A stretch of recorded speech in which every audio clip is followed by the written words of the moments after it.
అయిపోద్ది పక్క రోజు చికెన్ లేకి అట్టా ఉంది అతను పెట్టిన ప్రెస్ మీట్ విధానం. ఏం మాట్లాడతావా? సభ్య సమాజం అసహించుకునేటట్టు మాట్లాడే బూతులు మాట్లాడతావా? ఎంత దారుణం బూతులు, లంజా కొడుకునే బూతులు మాట్లాడతావా? నేనేమి ఇంగ్లీష్ మీడియం చదువుకొని వచ్చినాను కాదు, వీధి రౌడీలతో పీవీఆర్ స్కూల్లో చదివినవాడిని నేను. మాకు సంస్కారం ఉంది, కండవాకి విలువ ఇస్తున్నాం. నాకు నీకన్నా 100 బూతులు వచ్చు. గల్లీలో దిగిన వాళ్ళం, నీలాగా స్టార్ హోటల్ దిగిన వాళ్ళం కాదు. మనుషులను కొట్టిస్తాడు జనార్దన్ అంటున్నాడు. నువ్వు పశువులను కొట్టించావంటాయా? అతనికి ఏమన్నా సంబంధం ఉందా? మురళీది ఫైనాన్షియల్ మ్యాటర్లో కొట్టుకున్నారు వాళ్ళు. రాజకీయంగా సంబంధం ఉంటే ఎట్లుంటుంది కోటింగ్? అధికారం వచ్చినప్పుడు వాళ్ళు ఏదో కొట్టుకున్నారు. నువ్వేం చేసావయ్యా? నీ మీద మాట్లాడితే నేను ప్రెస్ మీట్ పెడితే కొట్టావు మురళీ అన్నావు. నేను ప్రెస్ మీట్ కూడా పెట్టలా. మన పార్టీ అప్పటి నేను నీ దాంట్లో ఉన్నా. మన పార్టీ బాగుపడాలి, మళ్ళీ ఇంకోసారి అధికారం రావాలి, జగన్మోహన్ రెడ్డి సంక్షేమం చేస్తున్నానని చెప్పి మీలాంటి లుచ్చాలు బచ్చాలు మాట్లాడుతున్న విషయం మాట్లాడితే నువ్వు 25 మందిని ఇంటి మీద పంపిస్తావు. వచ్చి కొడాలి జిందాబాద్ అని వాళ్ళకి దమ్ము లేక, నీ పేరైతే దమ్ము లేక ధైర్యం లేక కొడాలి జిందాబాద్ అంటూ మా ఇంట్లో 2 ఆడపిల్లలు.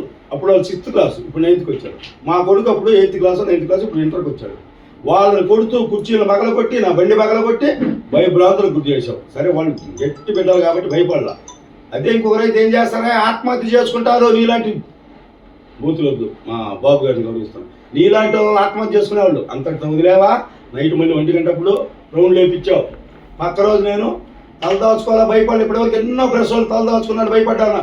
నన్ను పుట్టించిన మా నాన్న, నేను కన్నా మా కొడుకు 2 బ్యాగ్ ఇచ్చి ఉదయాన్నే 7 గంటలకు వస్తే నువ్వు వెళ్ళిపోయేదో కూడాను. సరే వాళ్ళు విజయవాడ వంటి గుంటూరు పోయి ఇంకా కథ తెలుసు. కుట్టించి వీడియోలు తీపిచ్చి షూటింగ్లా చేయించి మోకాళ్ళ దండ వేయించి సారీలు చేయించుకొని బూతులు బండ బూతులు తిరిగి మా అమ్మని తెప్పిస్తావా? మా అమ్మని నీకేం చేసిందిరా? మా అమ్మ 99లో నీకు దిక్కు లేకపోతే ఎలక్షన్లో మా అమ్మ లిమ్కా ఇప్పించింది. లిమ్కా ఇచ్చి మా నాన్న నీ జీబెక్కి చిప్పించింది. సిగ్గు లేదా నీకు? మా ఇంటికి గౌరవించేది కదా. పైగా అది అయిపోయాక ఇప్పటివరకు ఎప్పుడు చెప్పగా నేను, ఎందుకంటే బాధపడతారు, సమాజం బాధపడింది, ఫ్రెండ్స్ బాధపడతారు, మా ఆరి వయసులు మరీ ఏడుస్తారని చెప్పలా. కారులో ఏం మాట్లాడావు నువ్వు? వాడు సుభాని గారు మళ్ళీ 2 దెబ్బలు కొట్టి కారులో ఫోన్ ఇచ్చి ఒక మాట చెప్పించాడు. డాష్ కుడిస్తేనే వదిలిపెడతానని చెప్పని నా చేత చెప్పించాడు. అప్పుడు మీ కొడుకేమండి యా యా అను. నువ్వేమని మాట్లాడావు గుర్తుందా? అరే లంజా కొడక, ఉద్దవలసిందంటరా, తమాషా దమ్ముతున్నావా, నువ్వు చంపేస్తా అని నువ్వు మాట్లాడాలా నాతో ఫోన్లో? అన్నీ తీపిస్తా. ఎందుకు ఇప్పటివరకు బయట పెట్టలా? నువ్వు ఈరోజు ఎన్ని మాటలు మాట్లాడావు జనార్దన్ గారు? ఆయన పర్సనల్ విషయాలనే. ఆయన అప్పులు చేశాడు, అయింది వ్యక్తిగతాలు. ఆయన వ్యాపారం చేస్తాడు, అప్పు చేసుకుంటాడు, వడ్డీలు కడతాడు, బ్యాంకుల ద్వారా తెచ్చుకుంటాడు, వడ్డీలు కడతాడు. ఆయన వ్యక్తిగతం. ఏం మాట్లాడుతున్నావు? నువ్వేదో అనుకుంటున్నావు ఆ రోజు రూమ్లో దొరికాం కొట్టావని. నేను ఆర్య వైశ్య జాతిలో మహాత్మా గాంధీ పొట్టి శ్రీరాములు కాదు, గదర్ చెంచయ్య విప్లవ పోరాటాల యోధుడు. గదర్ పార్టీ పెట్టాడు. ఆ అంశంలో కనిగిరి అంశంలో పుట్టినవాడిని. ఆయన కనిగిరి బ్రిటిష్ సైనికులను గడగడలాడిచ్చాడు. ఆఫ్టర్ ఆల్ పెద్ద పెద్దలు మట్టిలో కలిసిపోయారు రాజులు. నువ్వెంత, నీ బతుకెంత? తిడతావా? ఏమండి భాస్కర్ రెడ్డి రేపు రమ్మనండి. రేపు 12 గంటలకి నేను వెంచర్ దగ్గరికి, నీ విల్లాస్ దగ్గరికి వస్తా. నీకు దమ్ముందా? నేను ఆధారాలతో వస్తా, కాగితాలతో. నీకు దమ్ముందా? దా చొక్కా ఇప్పుతా. నువ్వు కూడా రాడికి రా, చూసుకుందాం. ఎవరా లంజా కొడుకులు అంటవా? రేపు వచ్చేవాడు లంజా కొడుకు అంటవా? ఎవడరా లంజా కొడుకులు? రేపు రా, వైశ్య దమ్మున నా కొడుకుని రా. నువ్వు 100 మందితో రా, 1000 మందితో రా, నా సినిమా చూపిస్తా. ఆగుతానా? రేపు రా, ఒక్కడనే వస్తా. నీ మందితో రా, మార్బలంతో రా. నేను పార్టీని కూడా అడ్డం పెట్టుకోను, కండం కూడా లేకుండా వస్తా రేపు. నేను ఏం మాట్లాడుతున్నావు? వెంచర్కి వచ్చి మాట్లాడితే లంజా కొడుకుని చెబుతా కొడతావా?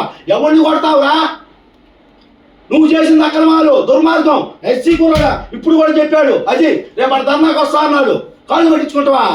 దళితులంటే నీకు అంత ఛాన్స్ చూపా.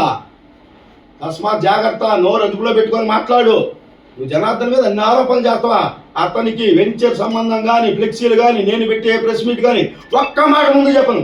వాట్సాప్ పెడతా వచ్చిన లింక్ని, అంత మటుకే. కానీ ఎటువంటి మాట 2.5 సంవత్సరం నుంచి ఆయన నేను చేతి ఎత్తుతాడు కానీ ఆయన నాకు చేయడు. ఎప్పుడు మా బిడ్డల మీద, 3 బిడ్డల మీద, మా తల్లి మీద, చనిపోయిన తల్లి మీద ఒట్టేస్తున్నా. లేస్తే కుంటోళ్ళు తింటోళ్ళ మీద పోయినట్టు. ఏమయ్యా నీకు అంత అహంకారం? ఆయన బ్లూజ్ అతనేందో ఈ రోజు దాకా తెల్ల జనార్దనంగా ఉన్నాడు. నేను మాటిస్తున్నా, సాయంత్రం 6:30 తర్వాత డీజే ఎత్తుతున్నాడు అవతారం. నీకు దమ్ముందా?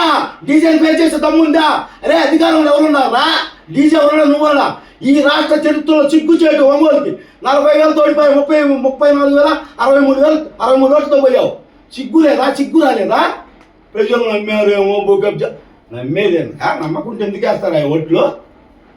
సుబ్బారావు దగ్గర డబ్బులు తీసుకున్నాడు, ఆయన వ్యాపారాలు చేసుకుంటూ వడ్డీకి తీసుకుంటూ బదులు తీసుకుంటూ వ్యాపారం పార్ట్నర్షిప్ తీసుకున్నాడు తీసుకోలేదో నీకు తెలుసా? నిరూపించగలవా నువ్వు? ఆయన తరపున నేను చెప్తున్నా, డీజేకి అవతారం ఎత్తిస్తా. నువ్వు అనవసరం గెలికావు, నిప్పురమని గెలికావు. రేపటి నుంచి పెట్టి నువ్వు నైట్ వెళ్తున్నావు అంటే ఊరికి ఉందా? రేపు ఉంటావా? దమ్ముందా?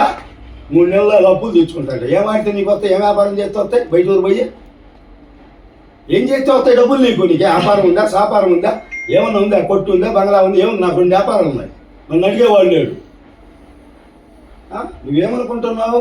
మొత్తం నువ్వు గతంలో కాపు ప్రముఖ నాయకుడు ఒంగోలు ప్రకాశం జిల్లా డీసీసీ అధ్యక్షుడు చేసినటువంటి పసుపులేటి మాలకొండ అయినాడు, తెలియనోడు లేడు, దమ్మన నాయకుడు. ఆ కాపు నాయకుడు మంగమ్మగారి దగ్గర 1.25 ఎకరాలుంటే ఏం చేశావు? నీ అంచుల ద్వారా, నీ లక్ష్మణ్ సిఐ ద్వారా బెదిరించి వాళ్ళని లొంగ తీసుకొని అప్పటికప్పుడు లైట్లు కరెంటు మంత్రి అయినప్పుడు కరెంట్ వేయించుకొని అదంతా ఆక్రమించి 4 చేతుల మధ్య 5వ చేతికి అమ్మేశావు. అది నిజం కాదా? వాళ్ళ ఆవిడ కాళ్ళబడి వచ్చి నీకు మద్దతు కూడా పలికింది 2019లో. అయినా నీకు కనికరం లేదు. అది నీ యొక్క భావం. కాపులంటే నీకు అంత చులకన. వాళ్ళ చెప్తా వాళ్ళు కమ్మపాలెం సబ్జెక్ట్లో నేనేమీ చేయలేదు, జనార్దన్ దండెత్తాడన్నావు. అయిపోయాక ఏం చేసావో తెలుసా? నీకు ఒక కుర్రోడు 6 అడుగులు హైట్ ఉంటాడు, సమ్ పేరు నాకు కరెక్ట్గా తెలియదు, సమ్ సామాజిక వర్గం యాళ్ళు తీసుకొట్టించావు 1 టౌన్లో సమ్ రాజేష్ ద్వారా. అది మీ కొడుకు చూశాడు వీడియో లైవ్లో, అలవాటు పడ్డాడు. 2వ కోటింగ్ ఎక్కడిచ్చారో తెలుసా?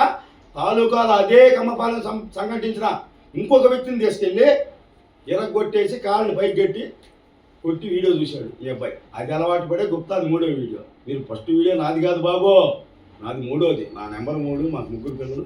నీకు సినిమా ఉంటుంది త్వరలో.